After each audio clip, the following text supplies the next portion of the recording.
Good evening, everyone, and welcome to Concord Players' production of William Shakespeare's A Comedy of Errors. This would be a good time to click off your cell phones and pagers and any electronic gear you have with you. As you can see, we've chosen the wild outdoors for our production, and we ask the gods in the heavens to give us clear skies for the show, which takes about 1 hour. So, in the event that the police or fire come through making a ruckus, we may stop for them, let them pass through. Our play takes place in the city of Ephesus, as part of ancient Greece and current-day Turkey. Like many of its day, it is complete with a orpentine, or brothel, an abbey, or sanctuary, and of course, the Duke's Palace, where the play begins. I encourage you to pay attention to the tale of one Egeon as he pleads his case before the Duke, because it provides the background for our play. So thank you and enjoy the show.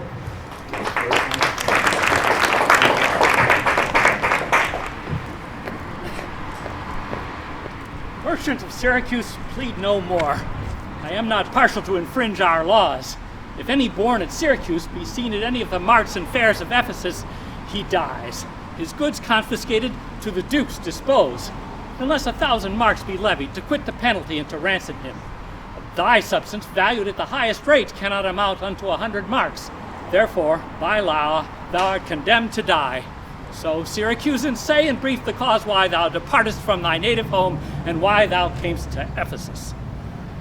In Syracuse was I born, and wed unto a woman, happy but for me, and by me had not our hap been bad. With her I lived in joy. Our wealth increased by prosperous voyages I often made to Epidamnum, till my factor's death drew me from kind embracements of my spouse, from whom my absence was not 6 months old, before herself, almost at fainting under the pleasing punishment that women bear, had made provision for her following me, and soon and safe arrived where I was. There had she not been long, but she became a joyful mother of 2 goodly sons, and, which was strange, the one so like the other as could not be distinguished but by names. That very hour, and in the self-same inn, a meaner woman was delivered of such a burden, male twins, both alike. Those, for their parents were exceeding poor, I bought and brought up to attend my sons. My wife, not meanly proud of 2 such boys, made daily motions for our home return. Unwilling, I agreed. Alas, too soon we came aboard. A league from Epidamnum had we sailed, before the always wind-obeying deep gave any tragic instance of our harm. The sailors sought for safety by our boat, and left the ship, then sinking ripe, to us. My wife, more careful for the latter born, had fastened him unto a small spare mast, such as seafaring men provide for storms. To him one of the other twins was bound, whilst I had been like heedful of the other. The children thus disposed, my wife and I fastened ourselves at either end the mast, and, floating straight, obedient to the stream, was carried toward Corinth, as we thought. The seas waxed calm, and we discovered 2 ships from far making amain to us. Of Corinth that, of Epidaurus this. Ere the ships could meet by twice 5 leagues, we were encountered by a mighty rock. Our helpful mast was splitted in the midst. Her part, poor soul, was carried with more speed before the wind, and in our sight they 3 were taken up by fishermen of Corinth, as we thought. At length, another ship had seized on us.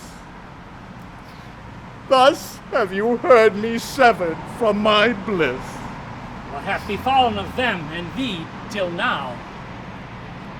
My youngest boy, and yet my eldest care, at 18 years became inquisitive after his brother, and importuned me that his attendant, so his case was like, reft of his brother, but retained his name, might bear him company in the quest of him. 5 summers have I spent in search of them, roaming clean through the bounds of Asia, and, coasting homeward, came to Ephesus. Hapless Aegeon, whom the fates have marked to bear the consequence of dire mishap. Try all the friends thou hast in Ephesus, beg thou or borrow to make up the sum and live. If no, then thou art doomed to die.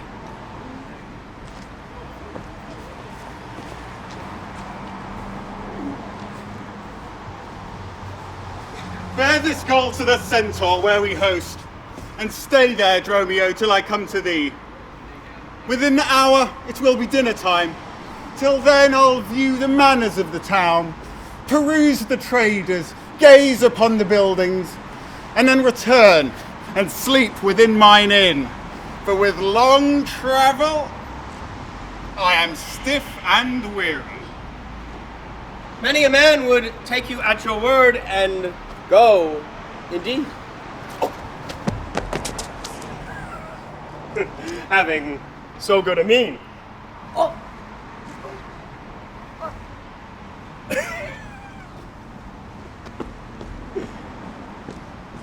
I to the world am like a drop of water that in the ocean seeks another drop, who, falling there to find his fellow forth, unseen, inquisitive, confounds himself. So I, to find a mother and a brother, in quest of them, unhappy, lose myself. What now? How chanced thou art returned so soon? Returned so soon? Rather approach too late. The capon burns, the pig falls from the spit. The clock hath struck 12 upon the bell. My mistress made it 1 upon my cheek. She is so hot because the meat is cold. The meat is cold because you come not home. Stop in your wind, sir. Tell me this, I pray. Where have you left the money that I gave you? 6pence that I had a Wednesday last to pay the saddler for my mistress Crupper? The saddler had it, sir. I gave it. I took it and kept it not. Come, Dromio. These jests are out of season. Where is the gold I gave in charge to thee? Gold? You gave no gold to me, sir. Come on, Sir Knave. Have done your foolishness. What have you done with my charge? My charge was but to fetch you from the mart. Home to your house, the Phoenix, sir, to dinner. My mistress and her sister stays for you. Thy mistress? What mistress, slave, hast thou?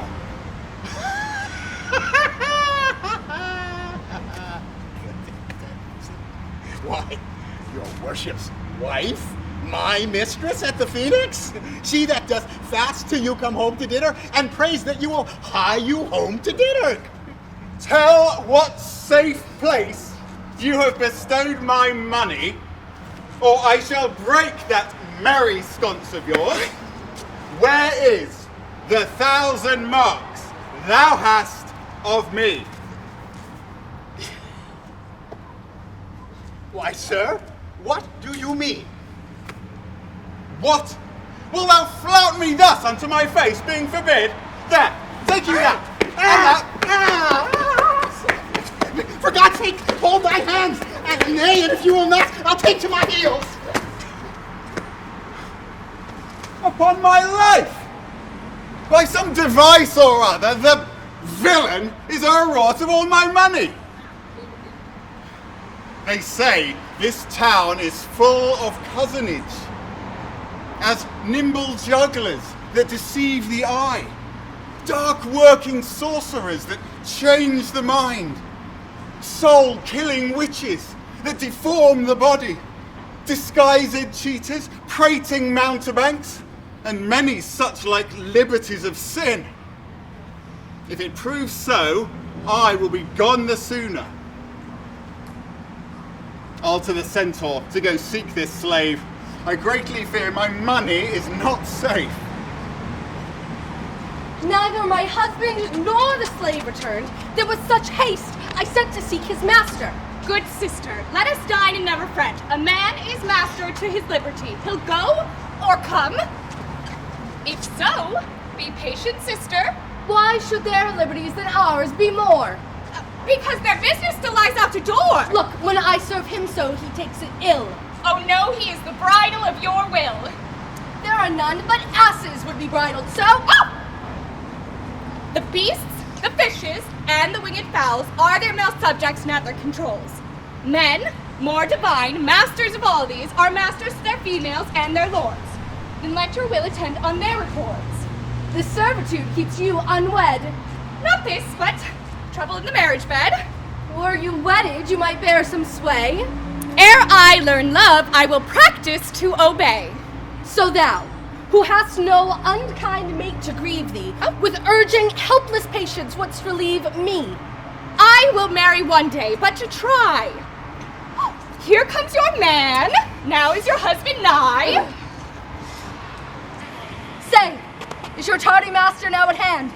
Nay, he's at 2 hands with me, and that my 2 ears can witness. Didst thou speakest with him? Knowest thou his mind? He told me his mind. Upon mine ears, beshrew his hand, I could scarce understand it. But say, I prithee, is he coming home? My mistress, sure, my master is horn mad. Horn mad, thou villain! I meant not cuckold mad, but sure, he is stark mad. When I desired him to come home to dinner, he demanded of me 1,000 marks in gold. 'Tis dinner time, quoth I. My gold, quoth he. Whap! The meat doth burn, quoth I. My gold, quoth he. Whap! Wilt thou come home, quoth I? My gold, quoth he.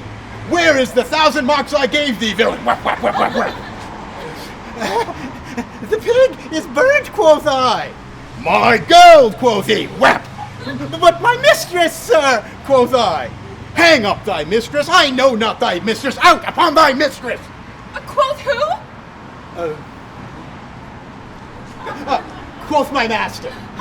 I know, quoth he, no house, no wife, no mistress.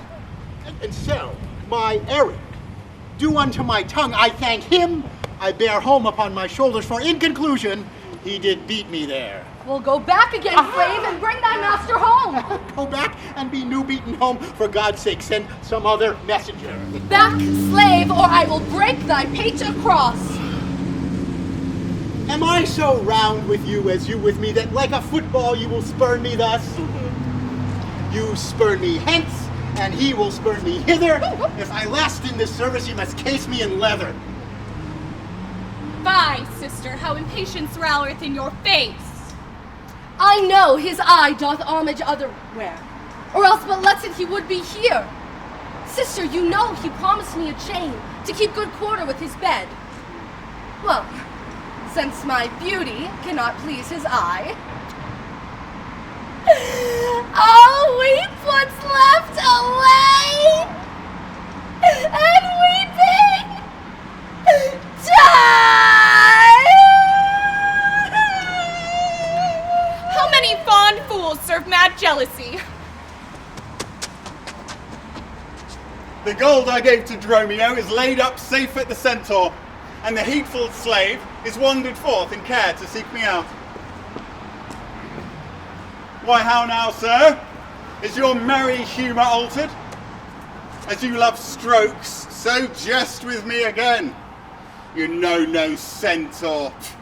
You receive no gold. Your mistress sent to have me home to dinner.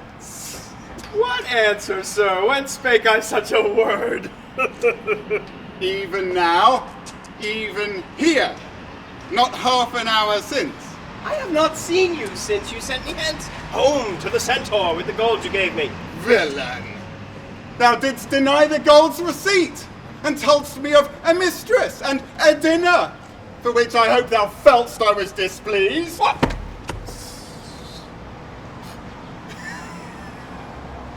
What jest is this, sir? I am glad to see thee in this merry vein. I pray you, master, tell me.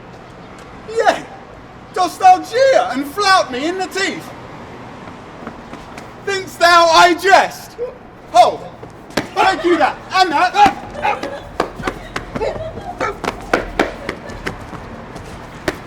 Hold, sir, for God's sakes! I am just as in earnest. Upon what bargain do you give it me? If you will jest with me, know my aspect, and fashion your demeanour to my looks, or I will beat this method in your skull. Sconce, call you it? Use these blows long, I shall seek my wit in my shoulders. But soft, who wafts us yonder? I, Antipholus, look strange and frown. How comes it, my husband, oh, how comes it that thou art thus estranged from thyself? Lead you to me, fair dame? I know you not. In Ephesus I am but 2 hours old, as strange unto your town as to your talk. Fie, brother, how the world has changed with you. When were you wont to use my sister thus? She sent for you home by Dromio to dinner. By Dromio? By me? By thee, and this thou didst return, that he did buffet thee, and in his blows denied my house for his, and me for his wife. Did you converse, sir, with this gentlewoman? Aye, sir, I never saw her till this time. Villain, now liest! Oh, I never For even her very words didst thou deliver to me on the mark. I never spake with her in all my life. How can she thus then call us by our names? Unless it be by inspiration. How ill it doth beseem your gravity to counterfeit thus grossly with thy slave, abetting him to thwart me in my mood. Come, I will fasten on this sleeve of thine, Thou art an elm, my husband, and I a vine. If aught possess thee from me, it is dross, usurping ivy, briar, or idle moss, which, all for want of pruning, infect thy sap, and live in thy confusion. To me she speaks. She moves me for her theme. What, was I married to her in my dreams? Until I know this sure uncertainty, I'll entertain the offered fallacy. Dromio! Go! Bid the servants spread for dinner. Oh, for my beads, I cross me for a sinner. This is the fairyland. Oh, spite of spites, we talk with goblins, owls, and sprites. If we obey them not, this will ensue. They'll suck our breath and pinch us black and blue. I am transformed, master, am I not?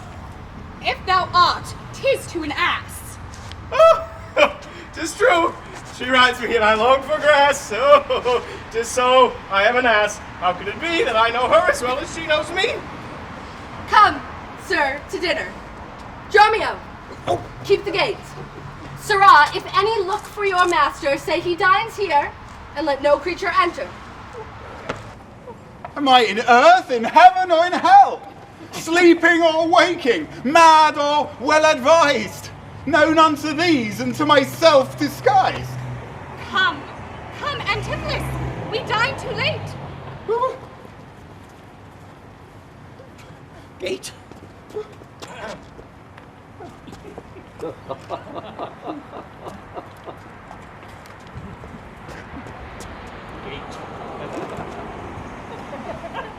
Good Signor Angelo, you must excuse us all. My wife is shrewish when I keep not hours. Say that I lingered with you at your shop to see the making of her necklace, and that tomorrow you will bring it home. Ah. But here's a villain that would face me down. He met me on the mart, and that I beat him, and charged him with 1,000 marks in gold, and that I did deny my wife and house. Thou drunkard, thou! What didst thou mean by this?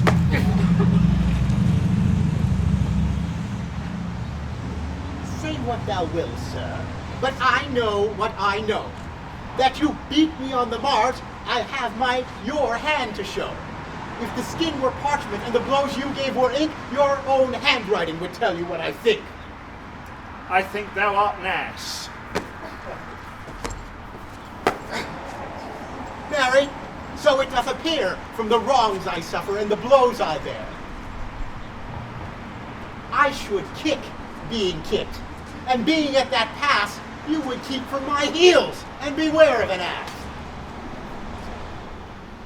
You are sad, Signor Angelo. Pray God our cheer may answer my goodwill, and your good welcome here. Small cheer and great welcome makes a merry feast. Better cheer may you have, but not with better heart.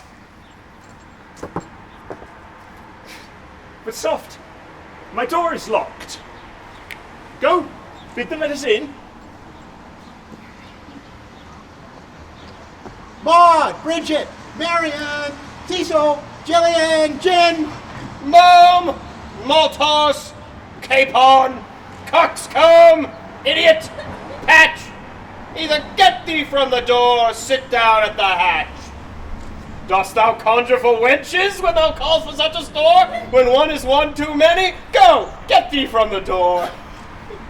Who talks within there? Oh, open the door! Right, sir, and I'll tell you when, and you tell me wherefore. Wherefore? For my dinner. I have not dined today. What art thou that keepest me out from the house I own? The porter for this time, sir, and my name is Dromio. Oh, villain! You have stolen both my office and my name! One ne'er got me credit, the other mickle blame. What a royal is there, Dromio? Who are those at the gate? Now let my master in! Your master, he comes too late. Faith, no, tell your master. Thou baggage! Let me in! Who is it at the gate that keeps all this noise? Are you there, wife? You might have come before. Your wife, certainly. Go. Get thee from the door. Herein is neither cheer, sir, nor welcome. We would fain have either, but debating what was best, we would part with neither. There is something in the wind that we cannot get in. Aye, master, you would feel it if your garments were thin. Go fetch me something. I'll break ope the gate. It seems thou wants breaking out upon thee, hind. Oh, there's too much out upon thee. I pray thee, let me in. When fowls have no feathers and fish have no fin. Well, I'll break in. Hey, go borrow me a crow. A crow without feathers? Master Meunier so? Go fetch me an iron crow. Have patience, sir. Oh, let it not be so. It is your war against your reputation. Be ruled by me. Depart in patience, and let us to the Tiger all to dinner. And about evening, come yourself alone to know the reason of this strange restraint. If by strong arm you offer to break in, now in the stirring passage of the day, a vulgar comment will be made of it. You have prevailed. I will depart in quiet, and in despite of mirth mean to be merry. I know a wench of excellent discourse, pretty and witty, wild, and yet too gentle. To her will we to dinner. Get you home and fetch the chain. By this I know 'tis made. Bring it, I pray you, to the Porpentine, for that's her house. That chain will I bestow, be it for nothing but to spite my wife, upon mine hostess there. Good sir, make haste. Since mine own doors refuse to entertain me, I'll knock elsewhere to see if they'll disdain me. I'll meet you at that same place some hour hence. Do so. This jest shall cost me some expense.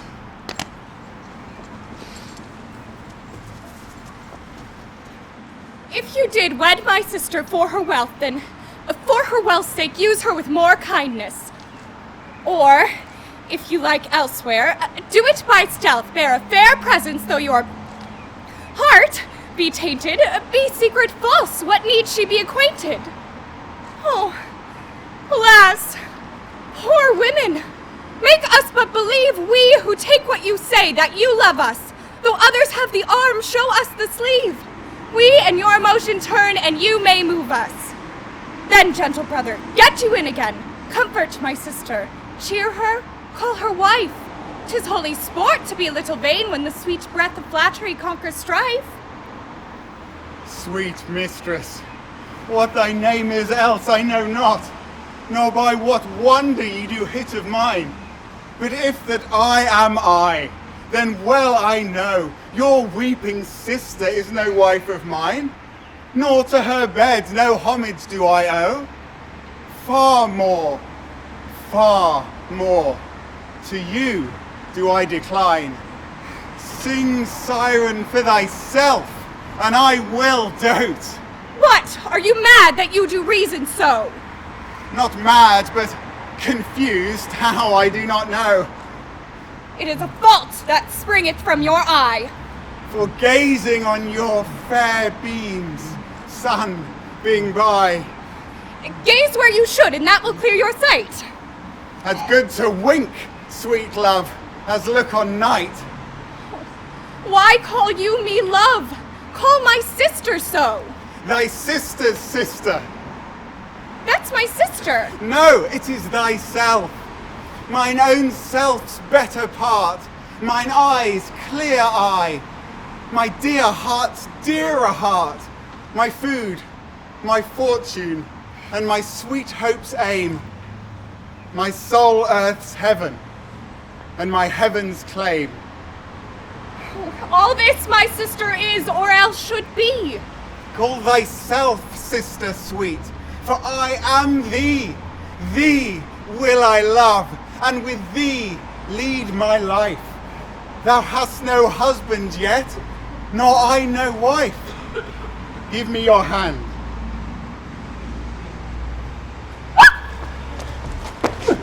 Stop, sir! Stay you there. I'll fetch my sister. sister to get her goodwill.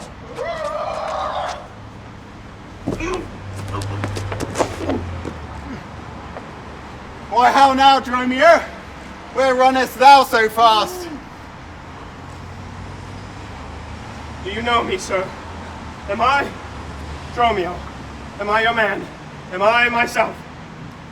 Thou art Dromio. Thou art my man. Thou art thyself. Marry, sir, beside myself,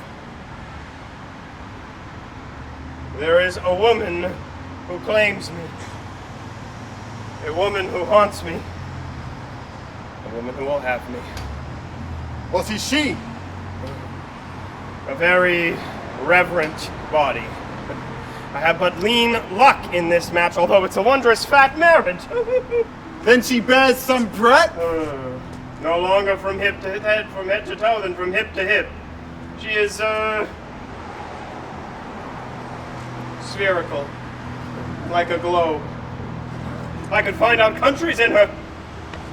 In what part of her body stands Scotland? Oh, I found it in the barrenness. Hot in the hot palm of her hand. Where Spain? Oh, faith, sir, I saw it not, but I felt it hot in her breath. Where stood Belgia, the Netherlands? Oh, sir, I dare not look so low. To conclude, this drudge or diviner called me Dromio, claimed marriage of me, told me what privy marks I had about me, such as the mark on my shoulder, the great mole on my neck, and the wart on my left arm, that I, amazed from her, ran as a witch. Go, hie thee presently, post to the road, and if the winds blow any way from shore, I will not harbour in this town tonight.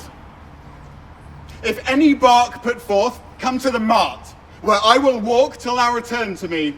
If everyone knows us, and we know none, 'tis time, I think, to trudge, pack, and be gone. As from a bear a man would run from life, so run I from her who would be my wife. There's none but witches do inhabit here, and therefore 'tis high time that I were hence. She that doth call me husband, even my soul doth for a wife abhor. But her fair sister, possessed of such a gentle, sovereign grace, of such enchanting presence and discourse, hath almost made me traitor to myself. But, lest myself be guilty of self-wrong, I'll stop mine ears against the mermaid's song. Master Antipholus! Aye, that's my name. Oh, I know it well, sir. Lo, here is the chain. I thought to have taken you at the Porpentine, but the chain unfinished made me stay thus long. What is your will that I shall do with this? Why, please yourself, sir. I had made it for you. Made it for me, sir? I bespoke it not. Not once, not twice, but 20 times you have. Go home with it, and please your wife withal. And soon at supper time I'll visit you, and then receive my money for the chain. I pray you, sir, receive your money now, for fear thou ne'er see chain nor money more. You are a merry man, sir. Fare you well. What I should think of this, I cannot tell. But this I think, there's no man so vain that would refuse so fair an offered chain. I see a man here need not live by wits, when in the streets he meets such golden gifts. I'll to the mart, and therefore Dromio stay. If any ship put out, then straight away. You know since Pentecost the sum is due, and since I have not much importuned you, nor now I do not, but that I am bound to Persia, and want guilders for my journey. Therefore, make present satisfaction, or I'll attach you by this officer. Even just the sum that I do owe you is coming to me by Antipholus, and at the instant I met with you, he had of me a chain. At 5 o'clock, I shall receive a money for the same. Please let you walk with me down to his house. I'll discharge my bond and thank you too. That labor may you save. See where he comes. While I go to the goldsmith's house, go thou and buy a rope's end. That will I bestow among my wife and her confederates for locking me out of my doors by day. Oh, but soft, I see the goldsmith. Get thee gone, buy thou a rope, and bring it home to me.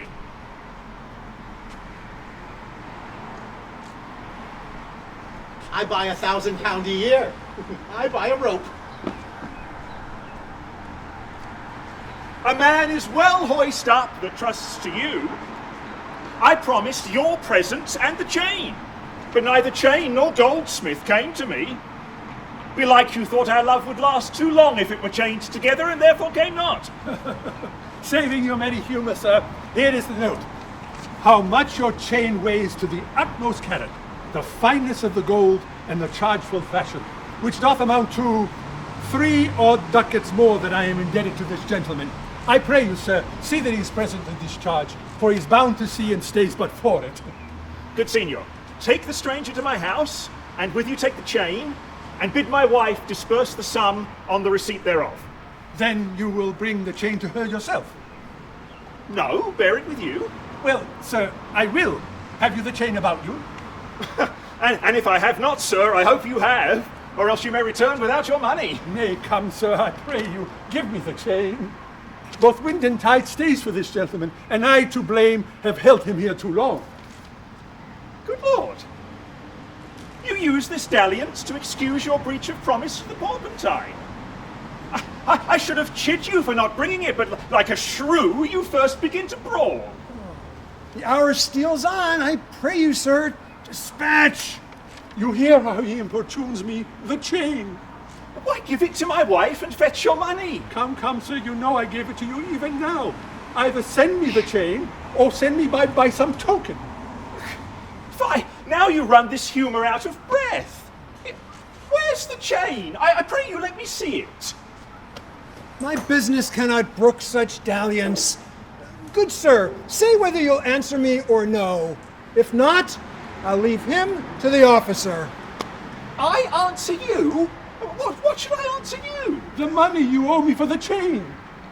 I owe you none till I receive the chain. You know I gave it to you half an hour since. You gave me none. You wrong me much to say so. You insult me more, sir, by denying it. Well, officer, arrest him at my suit. I do, and charge you in the Duke's name to obey me. Oh, this touches me in reputation. Either consent to pay this sum for me, or I'll arrest you by this officer. Consent to pay thee that I never had? Arrest me, foolish fellow, if thou darest. Here is thy fee. Arrest him, officer. I would not spare my brother in this case, if he should scorn me so apparently. I do, sir, and charge you. You hear the suit. I do obey thee till I give thee bail. But, sirrah, you shall buy this sport as dear as all the metal in your shop will answer. Sir, I will have a law in Ephesus, to your notorious shame. I doubt it not. Master, there is a bark of Epidamnum that stays but till her owner comes aboard. The ship is in her trim, the merry wind blows far from land, they stay for naught at all except their owner. Master, head yourself. How now? A madman?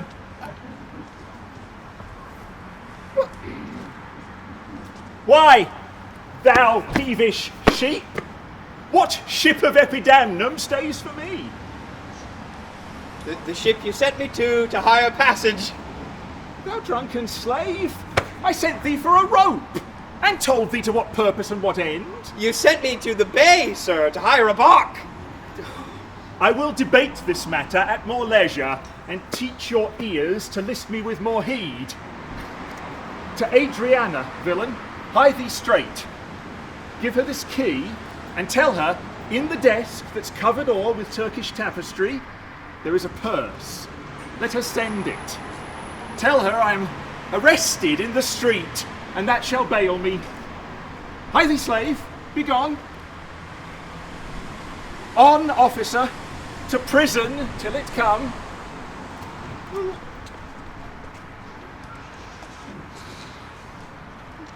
To Adriana? But that is where we died. Where Dowsabel did claim marriage of me. Thither I must, although against my will. Servant must his master's mind fulfill.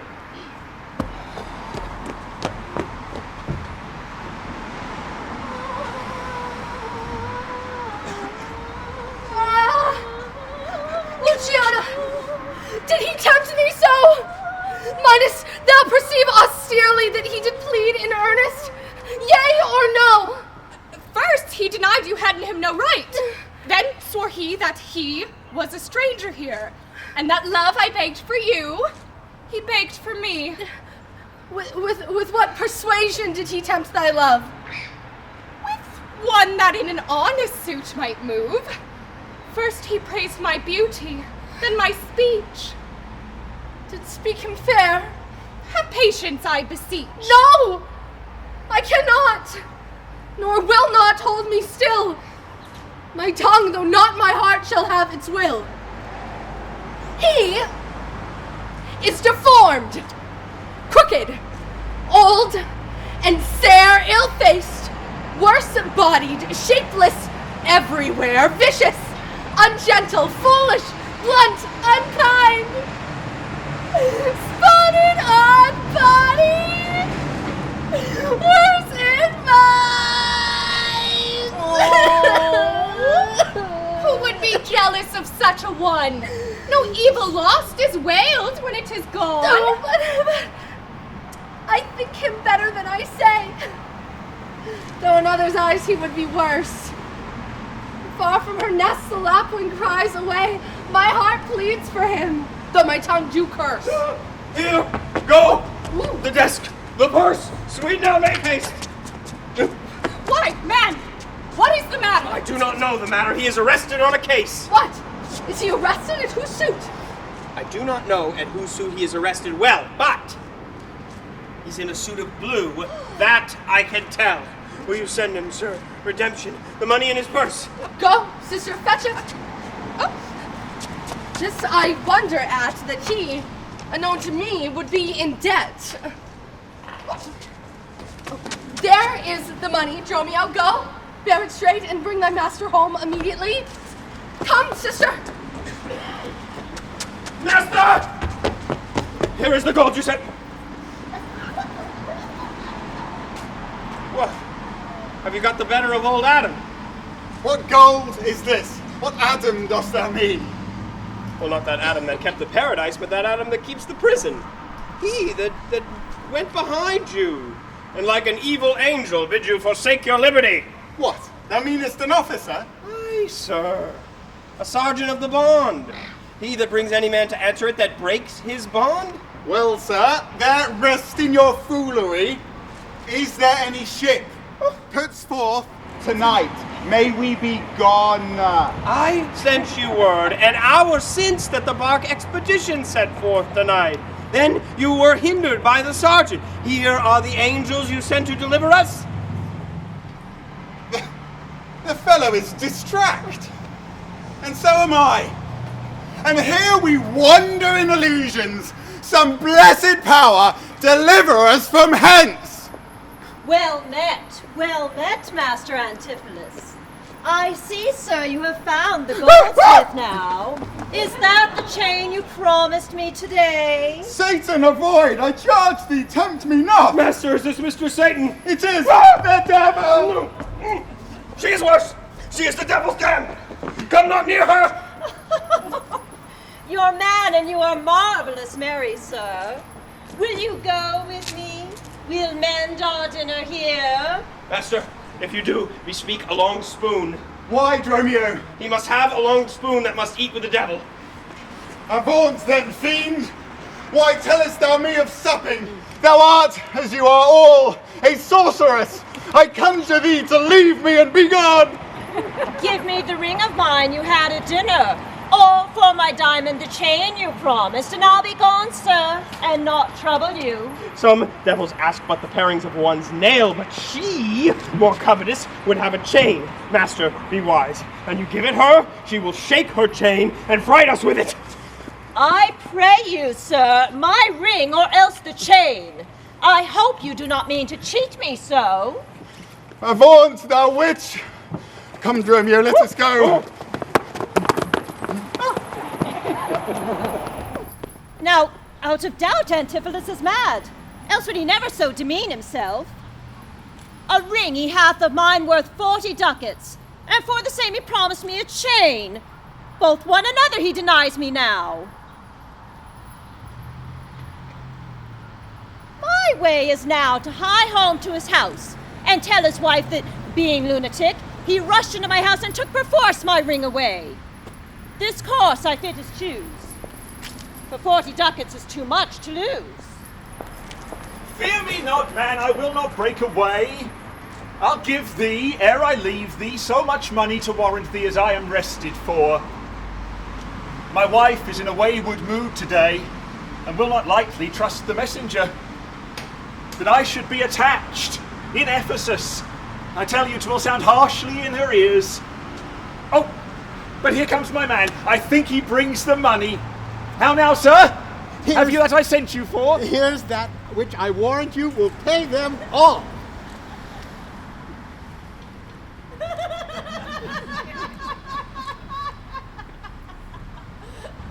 But where's the money? Why, sir, I gave the money for the rope. 500 ducats, villain? For a rope? To what end did I bid thee hie thee home? To a rope's end, and to that end am I returned. And to that end, sir, I will welcome you. Good sir! Be patient. Thou whoreson, senseless villain! Would that I were senseless, that I might not feel thy blows. Thou art sensible in nothing but blows. Oh, come, go along. My wife is coming yonder. Mistress, beware the rope's end. Will you still talk? How say you now? Is not your husband mad? His incivility confirms no less. Going to Dr. Pinch, you are a conjurer. Establish him in his true sense again.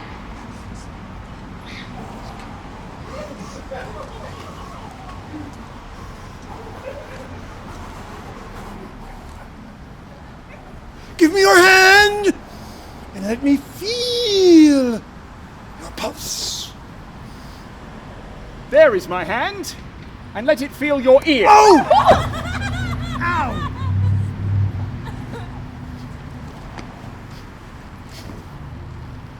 I charge thee, Satan, housed within this man, to yield possession to my holy prayer, and to thy place of darkness hie thee straight. I conjure thee by all the saints in heaven. Peace, doting wizard, peace. I am not mad. Oh, that thou wert not.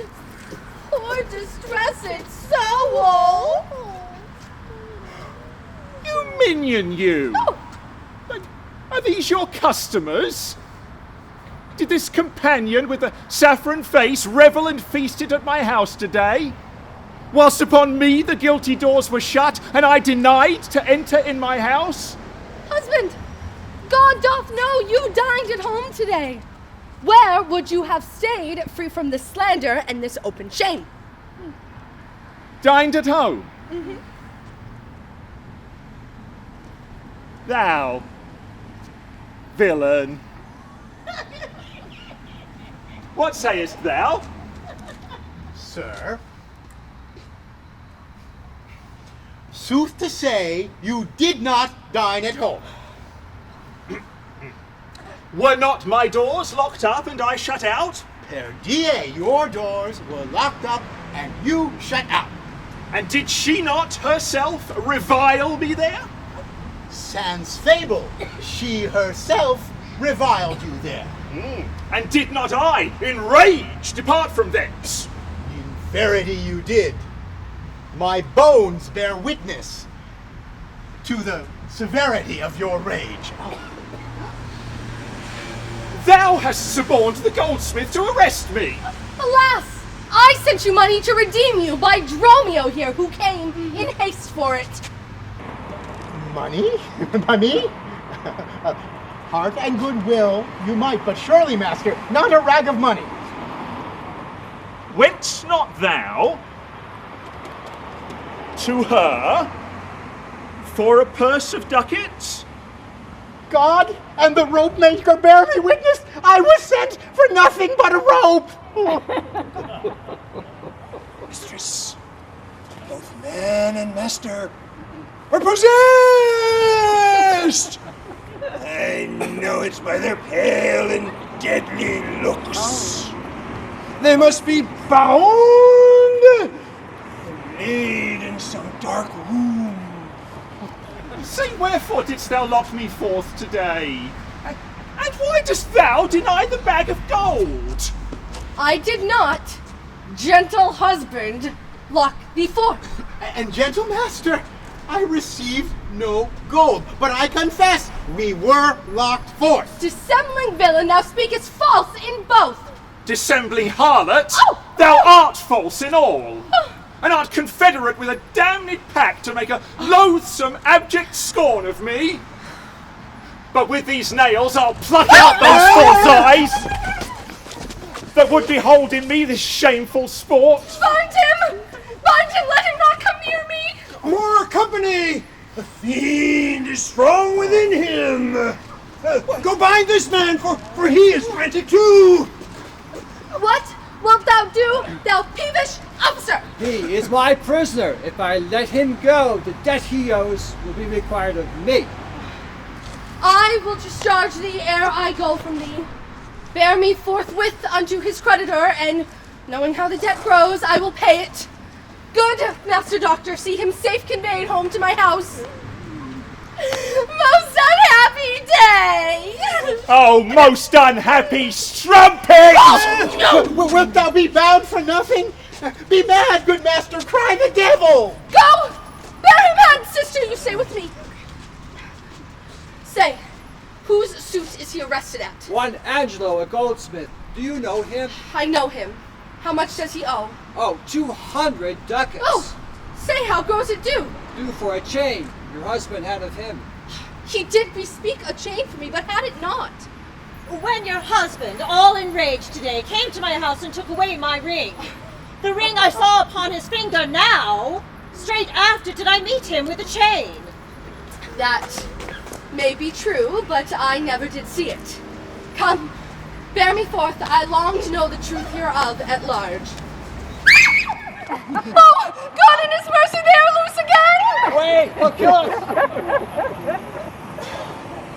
Come to the centaur, fetch your stuff from thence. I long that we were safe and sound aboard. Hey! Stay here this night. Hey, surely will do us no harm. You saw they speak us fair, give us gold. Methinks they are such a gentle nation that if not for that mountain of mad flesh that claims marriage of me, I could find it in my heart to stay here still. I will and not turn witch. I will not stay tonight for all the town. Therefore, away to get our stuff aboard.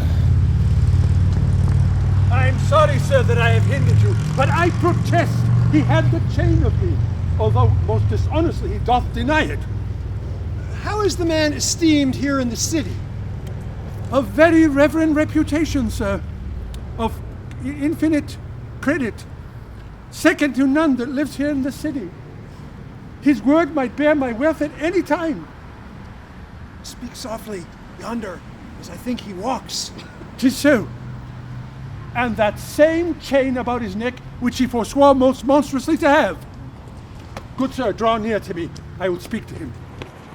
Signor Antipholus, I wonder much that you would put me to this shame and trouble, and not without some scandal to yourself, with circumstance and oath, so to deny the chain which now you wear so openly. Besides the charge, the shame, and imprisonment, you have done wrong to this my honest friend, who, but for staying on our controversy, had hoisted sail and put to sea today.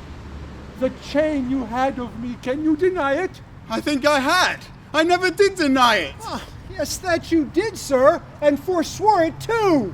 Who heard me to deny it or forswear it? By mine ears, thou knowest it hear thee. Fie on thee, wretch! 'Tis a pity thou livest to walk where honest men resort. Thou art a villain to impeach me thus. I'll prove mine honour and mine honesty against thee presently, if thou darest stand. I darest, and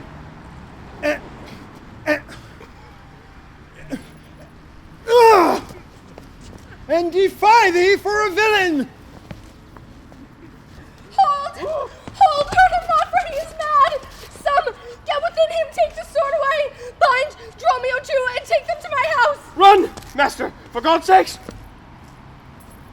Take a house! No!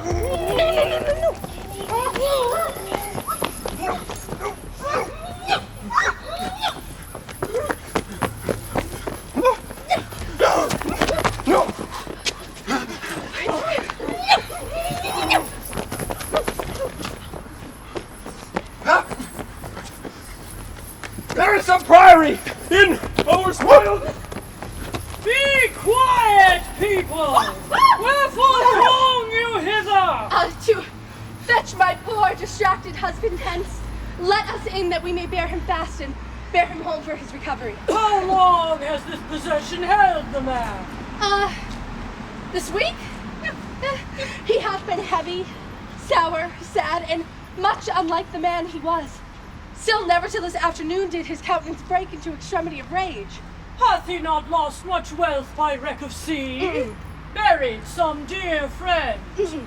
Hath not else his eye strayed his affection in unlawful love?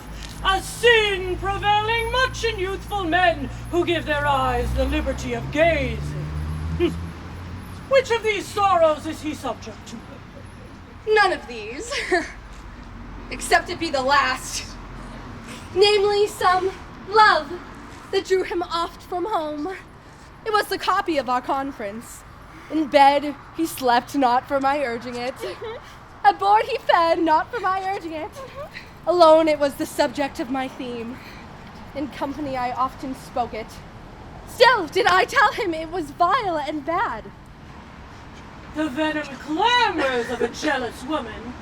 Poisons more deadly than a mad dog's tooth. The consequence, then, is thy jealous fits have scared thy husband from the use of wits. She never reprehended him but mildly. Why bear you these rebukes and answer not? She did betray me to my own reproof. Good people! Enter and lay hold on him! No, not a creature enters in my house. Then let your servants bring my husband forth. Neither. He took this place for sanctuary, and it shall privilege him from your hand until I've brought him to his wits again. I will attend my husband, be his nurse, treat his sickness, for it is my office, and shall have no attorney but myself, and therefore let me have my husband home with me! Be patient, for I will not let him stir until I have used the approved means I have to make of him a formal man again.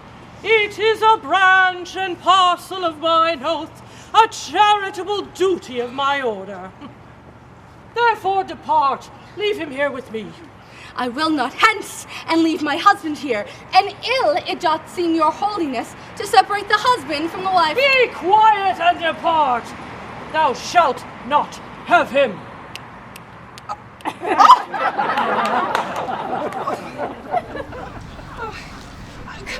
the Duke of this indignity. Come, go, I will fall prostrate at his feet and never rise until my tears and prayers have won him to come in person and take my husband perforce from the Abess!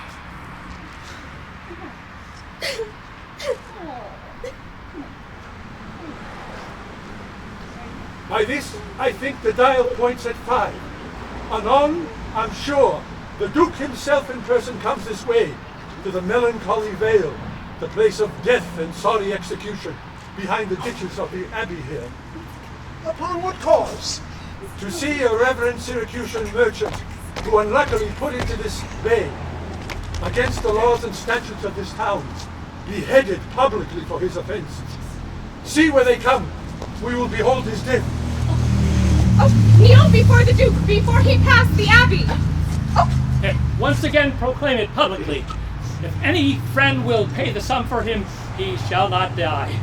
So much we tender him. Justice, most gracious Duke! Justice against the Abess! She is a reverend and a virtuous lady. It cannot be that she hath done thee wrong. May it please your grace, Antipholus, my husband, whom I made lord of me and all I had, this ill day a most outrageous fit of madness took him. Once did I get him bound and send him home. Anon, I wot not by what strong escape, he broke from those that had the bond of him, and fled to this abbey here, with he and his mad attendant, whither we pursued them. Here, the Abbess shuts the gates on us, and will not suffer us to fetch him out, nor let us in that we may bear him hence. Therefore, most gracious Duke, at thy command, see him be brought forth and borne hence for help. Go, some of you, knock at the abbey gate, and bid the Lady Abbess come to me. I will determine this before I stir. Ay me! It is my husband! Witness you that he is borne about invisible, for even now we housed him here. But he is there, past thought of human reason. Justice, most gracious Duke. Oh, grant me justice. Justice, sweet prince, against that woman there. She whom thou gavest to me to be my wife, that hath abused and dishonoured me, even in the strength and height of injury. Unless the fear of death doth make me dote, I see my son Antipholus and Dromio. Discover how, and thou shalt find me just. This day, great Duke, she shut the doors upon me, while she, with harlots, feasted in my house. A grievous fault. Say, woman, didst thou so? No, your grace. He, myself, and my sister did dine together today. If this is false, he burdens me with all. Ne'er may I look on day nor sleep on night, but my sister tells your highness a simple truth. My liege, I am advised what I say. This woman locked me out this day from dinner. That goldsmith there, were he not packed with her, could witness it, for he was with me then, and parted with me to go fetch a chain, promising to bring it to the Porpentine. Our dinner done, and he not coming thither, I went to seek him.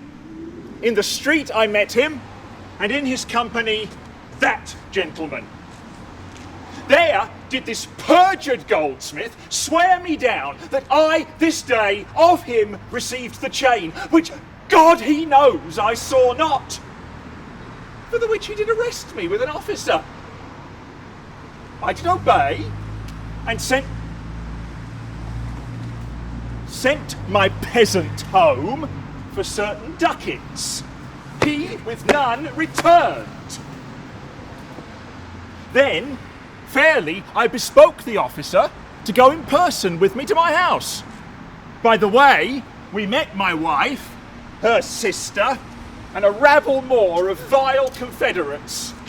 Along with them they brought one Pinch, a hungry, lean-faced villain, a dead-looking man. This pernicious slave, forsooth, took him on as a conjurer, and gazing in mine eyes, feeling my pulse, cried out I was possessed! Yes. Yes. Then, all together, they fell upon me, bound me, bore me thence, and in a dark and dankish vault at home, there left me and my man, both bound together. Till, gnawing with my teeth my bonds in sunder, I gained my freedom, and immediately ran hither to your grace, whom I beseech to give me ample satisfaction for these deep shames and great indignities. My lord, in truth, thus far, I witness with him that he dined not at home, but was locked out. But had he such a chain of thee or no? He had, my lord. And when he ran in here, these people saw the chain about his neck. Besides, I will be sworn these ears of mine heard you confess you had the chain of him, after you forswore it at the mart. Thereupon I drew my sword upon you, and you then fled to this abbey here, from whence I think you have come by miracle. I never came within these abbey walls, nor ever didst thou draw thy sword on me. I never saw the chain, so help me heaven! Why, what an intricate impeach is this! I think you all have drunk of Circe's cup. If here you housed him, here he should have been. He were mad, he would not plead so coldly. You say he dined at home. The goldsmith here denies that saying. Sirrah, what say you?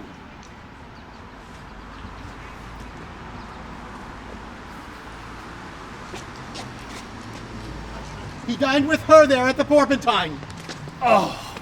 He did, and from my finger snatched that ring. Ah. 'Tis true, my liege, this ring I had of her. Sawest thou him enter at the abbey? As sure, my liege, as I do see your grace. Oh, why, this is strange. Go call the abbess hither. I think you are all confused or stark mad. Most mighty Duke, vouchsafe me speak a word. Haply I see a friend will save my life and pay the sum that may deliver me. Oh, speak freely, Syracusan, what thou wilt. Is not your name, sir, called Antipholus? And is not that your bondman, Dromio? Well, within this last hour, sir, I was his bondman. But he, I thank him, gnawed into my cords. And now am I Dromio, his man, and unbound. I am sure you both of you remember me. Ourselves we do remember by you, sir, for we were lately bound as you are now. You are not Pinch's patient, are you, sir? Why look you strange on me? You know me well. I never saw you in my life till now. Oh, grief hath changed me since you saw me last. But tell me yet, dost thou not know my voice? Neither. Dromio, nor thou? I am sure thou dost. Aye, sir. But I am sure I do not. And whatsoever a man does deny, you are now bound to believe him. Not know my voice? Oh, time's extremity, hast thou so cracked and splitted my poor tongue in 7 short years, that here my only son knows not my feeble key of untuned cares? Tell me thou art my son, Antipholus. I never saw my father in my life. But 7 years since, in Syracuse, boy, thou know'st we parted. But perhaps, my son, thou shamest to acknowledge me in misery. The Duke, and all that know me in the city, can witness with me that it is not so.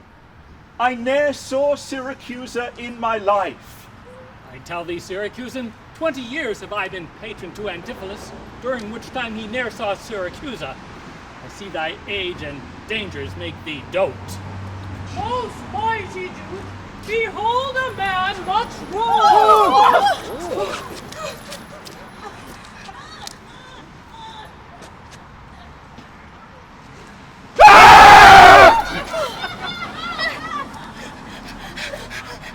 I see 2 husbands! Or mine eyes deceive me! One of these men is genie to the other, and of these, which is the natural man and which the spirit? Who deciphers them?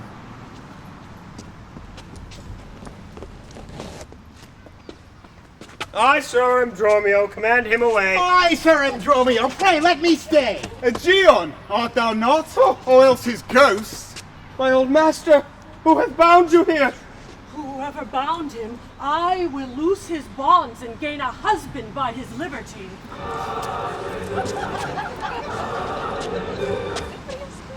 Speak, old Egeon, if thou beest the man who once hast a wife called Emilia, who bore thee at a burden 2 fair sons. Oh, if thou beest the same Egeon, speak! And speak unto the same Emilia! If I dream not, thou art Emilia! If thou art she, tell me where is that son that floated with thee on the fatal raft? By men of Epidamnum. Rude, by men of Epidamnum, he and I and the twin Dromio were all taken up. But by and by, rude fishermen of Corinth by force took Dromio and my son from them. What then became of them, I cannot tell. But I to this fortune you see me in. Why, here he gives his morning story right. These 2 Antipholuses, these 2 so like, and these 2 Dromios, one in semblance, besides her urging of her wreck at sea, these are the parents to these children, which accidentally are met together. Antipholus, thou camest from Corinth first. No, sir, not I. I came from Syracuse. Oh, stay. Stand apart. I know not which is which. I came from Corinth, my most gracious lord. And I was him. Which one of you did dine with me today? I, gentle mistress. And aren't you my husband? No! I say nay to that. And so do I. Yet did she call me so. And this fair gentlewoman, her sister here, did call me brother. This is the chain, sir, you had of me. I think it be, sir. I deny it not. And you, sir, for this chain, arrested me. I think I did, sir. I deny it not. I sent you money by Dromio, who I think brought it not. No, none by me. This purse of ducats I received from you.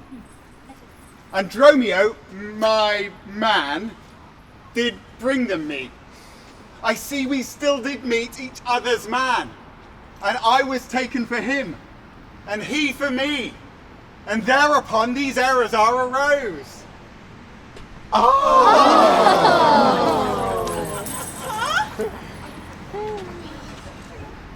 These ducats, pawn I, for my father here.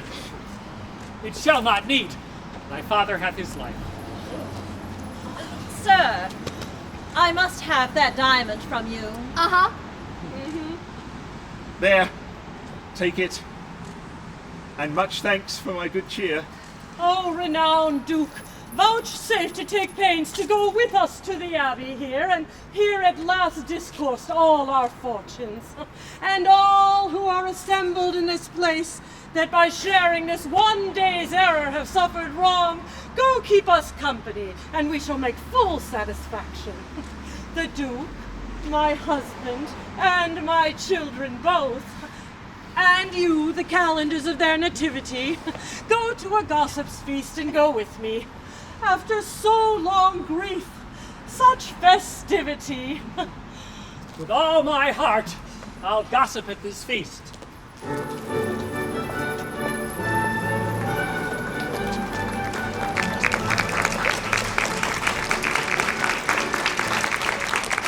master? Shall I fetch your stuff from shipboard?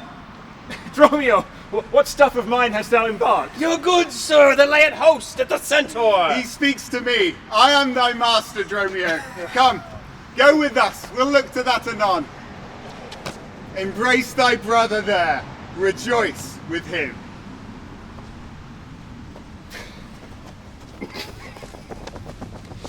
Oh! There is a fat friend at your master's house that kitchened me for you today at dinner. Now she shall be my sister and not my wife. Methinks you are my glass and not my brother. I see by you that I am a sweet-faced youth.